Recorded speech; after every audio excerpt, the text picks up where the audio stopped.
I didn't come to my father's retirement party to make a statement. If anything, I came to finally lay old ghosts to rest. To prove, if only to myself, that I was capable of showing up without bitterness in my chest. The kind of grace they'd never noticed in me, I wanted to offer anyway. I told myself this was closure, a last act of good faith.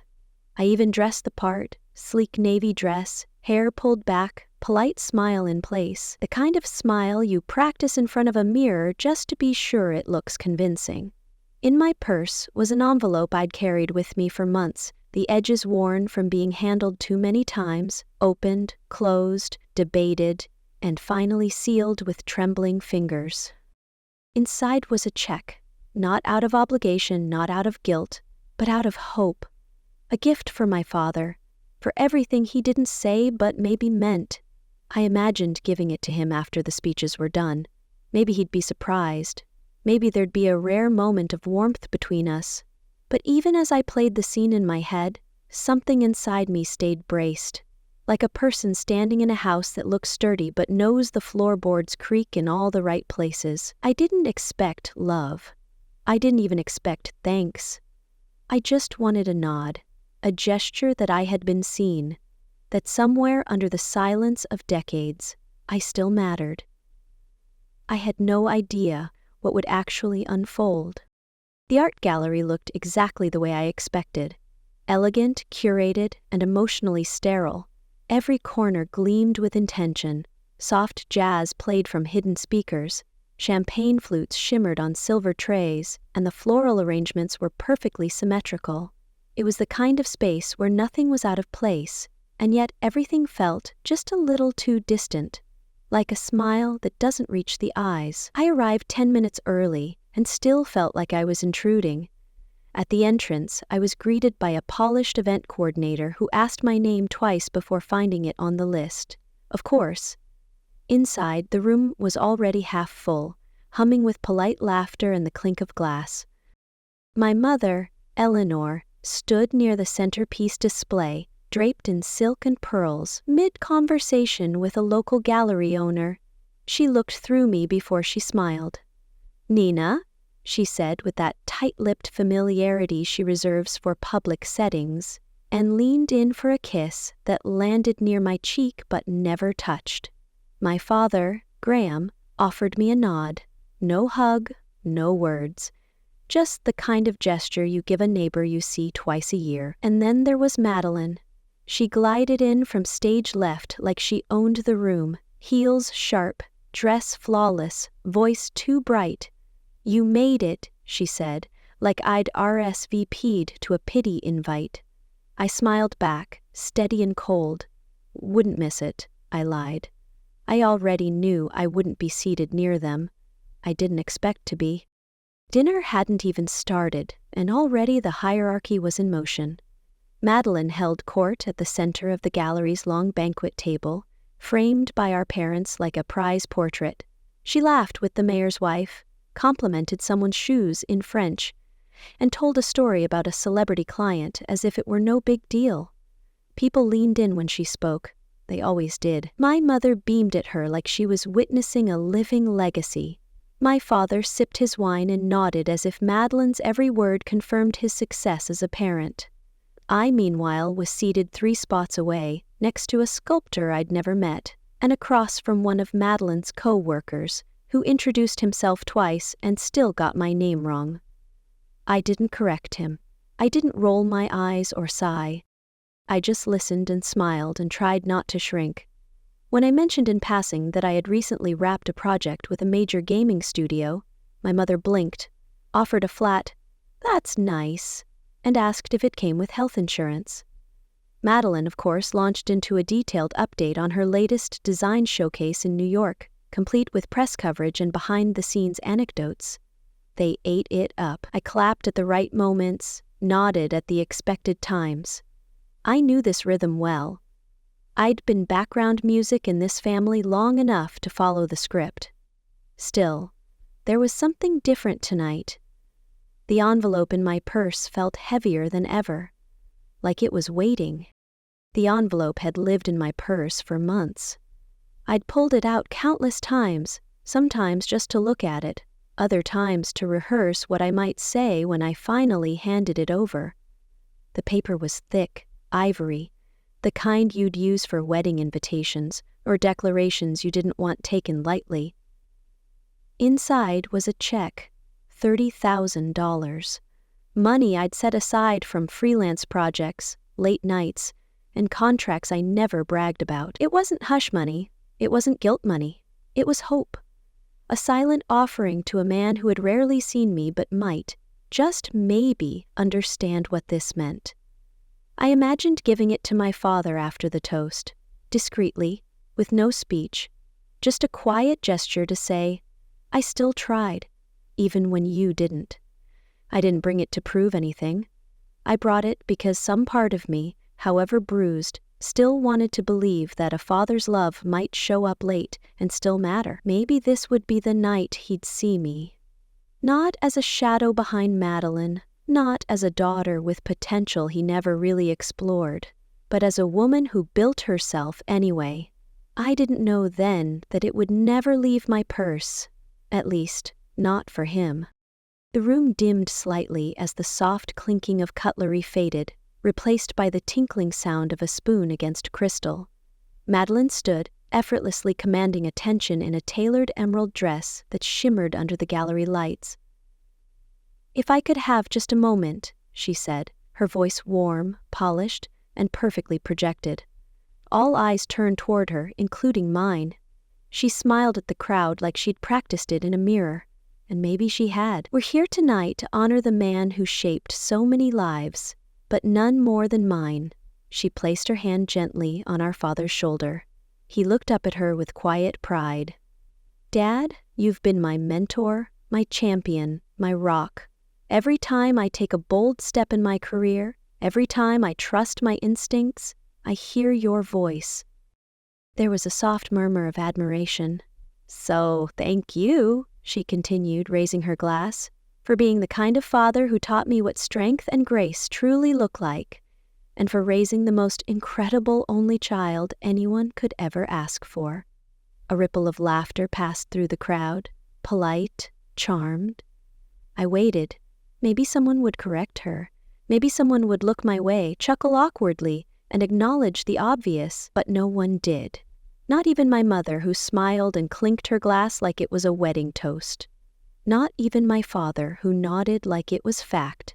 I sat there, jaw still, heart silent, as if someone had quietly deleted me from the family history in real time. I stared at the envelope in my lap. My fingers curled around it instinctively.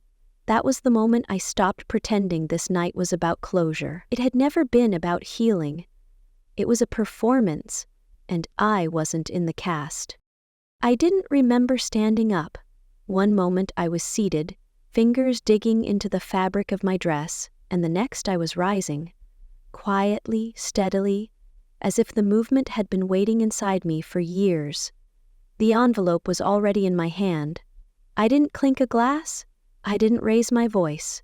I simply stepped forward, heels clicking softly on the polished floor, toward a table in the back where almost no one was looking. "I had something I wanted to give tonight," I said, my voice clear, echoing just enough to hush the room. Heads turned, forks froze mid-air. It was meant for someone I once hoped would see me, but instead, I'd like to give it to the person who always has. My eyes found Mr. Rafael Ortiz, seated quietly near the wall, a bit overdressed in his old navy blazer, his hands folded with familiar humility. His face flickered with confusion, then recognition, and finally something like disbelief. I placed the envelope in front of him. No speech, no flair, just truth. "Thank you," I said, and nothing more. Then I turned and walked back to my seat. Silence followed me. Not stunned applause or gasps, just that deep, slow stillness of people unsure whether they'd just witnessed something generous or unforgivable. Madeline blinked like a screen buffering.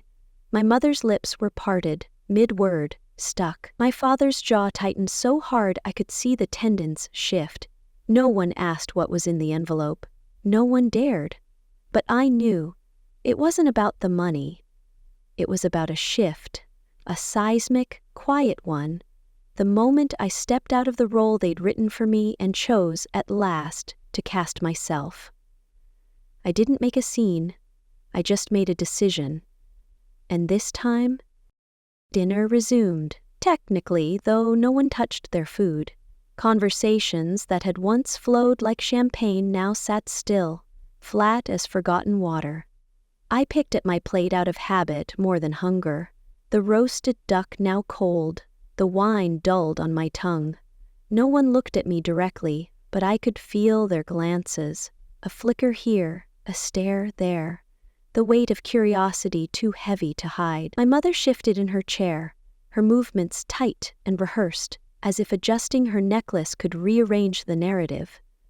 Madeline sat stiffly, her glass untouched, her charm cracked at the edges. My father chewed slowly, methodically, like he could grind his discomfort into silence. Across the room, Mr. Ortiz hadn't opened the envelope. He sat with his hands folded near it, as if afraid it might vanish if he blinked too hard. But there was something in his eyes, a stunned softness, a kind of quiet reverence, that steadied me more than any apology ever could.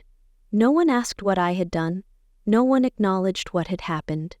It was like the entire room had been holding its breath, and no one remembered how to exhale. But I did.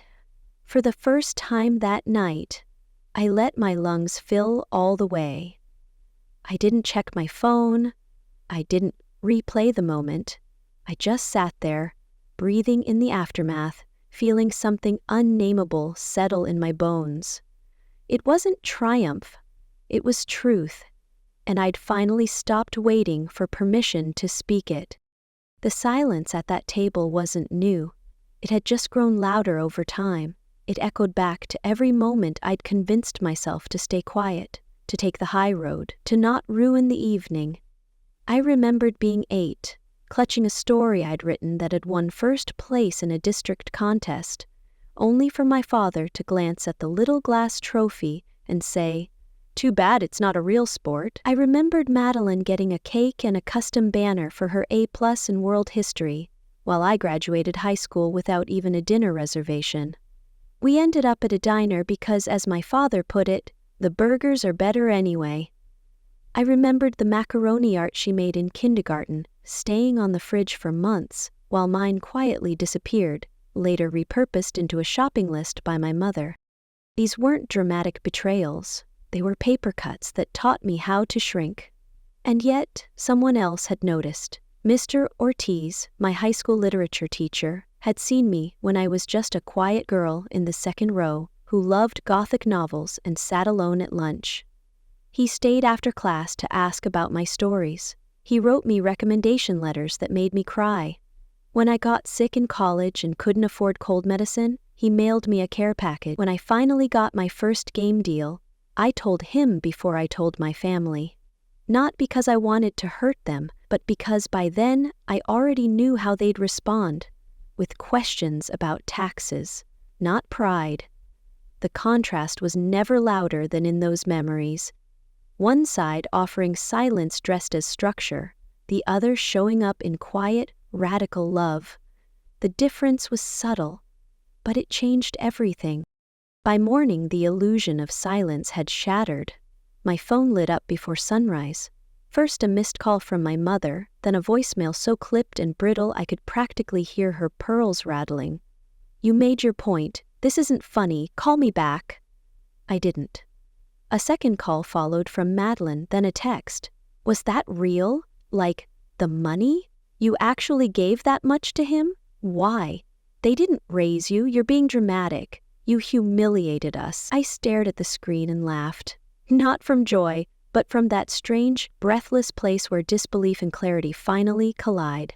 By noon, the messages had multiplied. Cousins I hadn't spoken to in years suddenly popping up with innocent-sounding check-ins that barely disguised their fishing lines. "Hey, heard there was a little drama at the party. You okay?"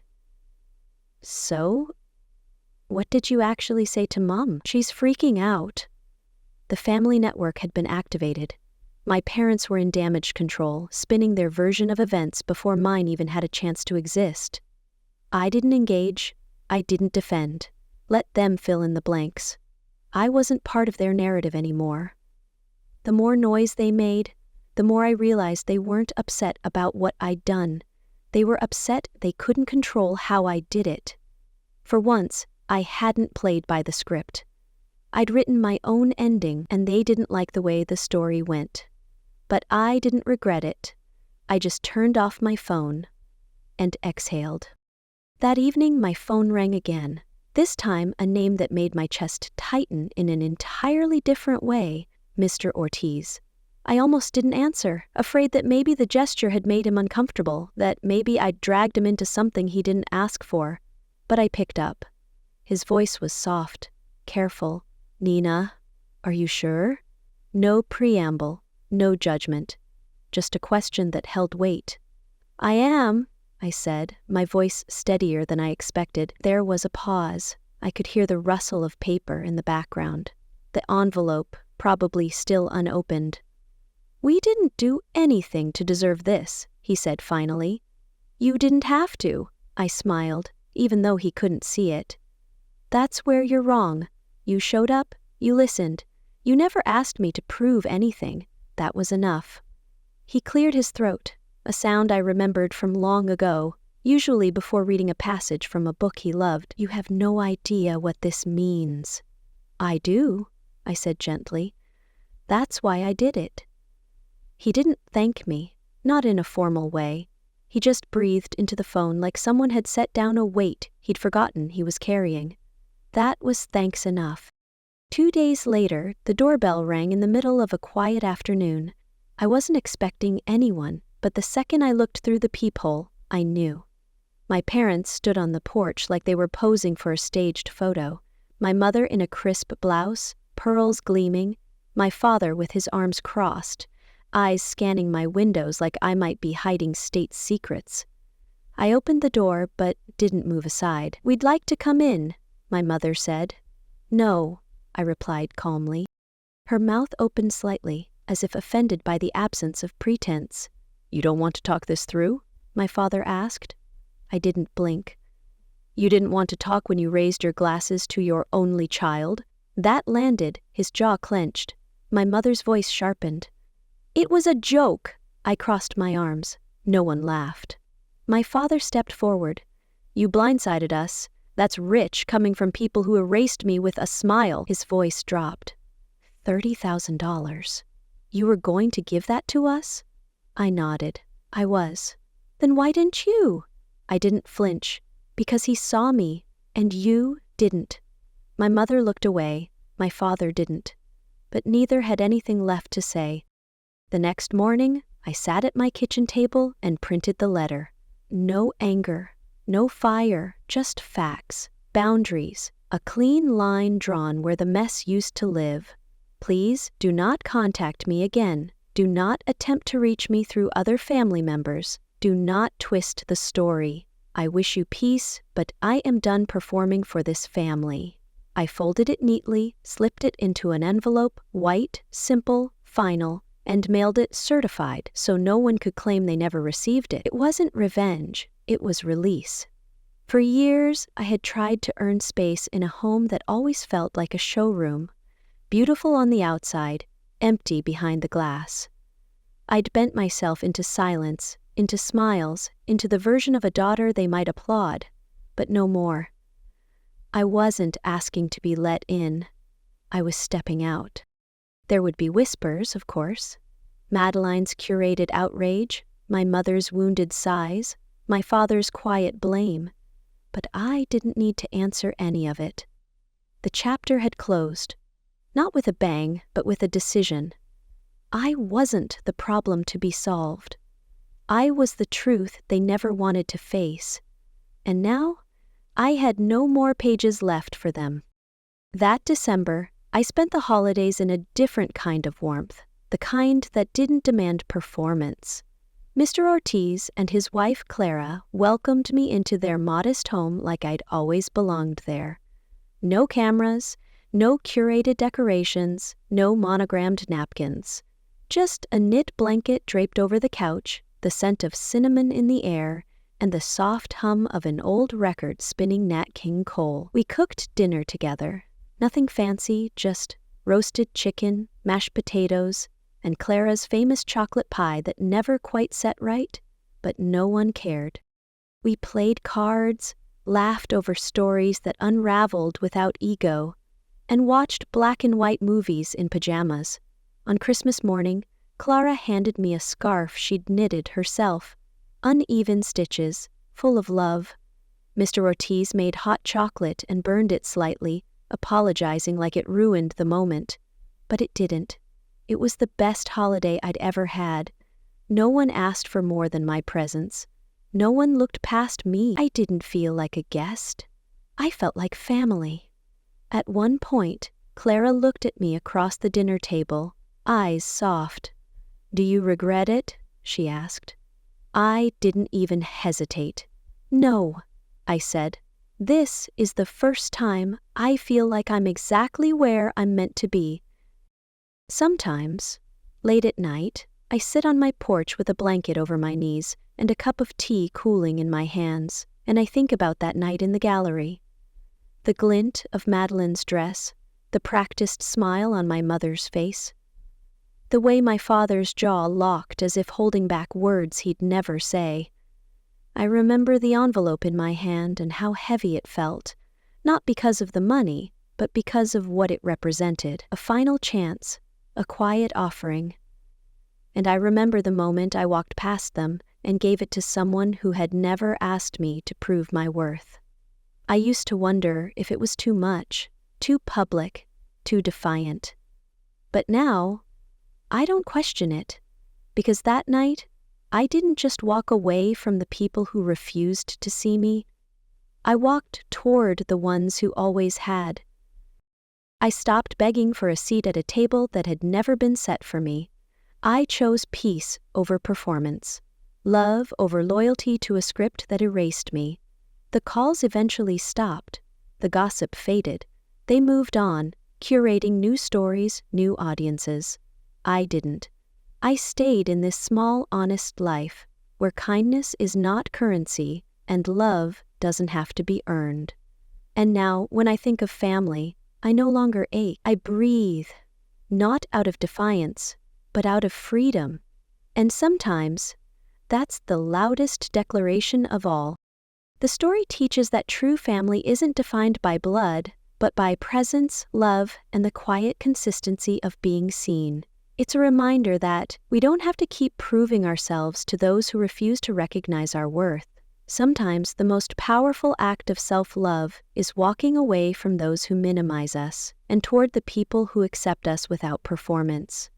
Choosing peace over tradition, truth over appearances, and self-worth over silence isn't betrayal, it's liberation. In the end, healing begins, not when others change, but when we stop waiting for their permission to matter.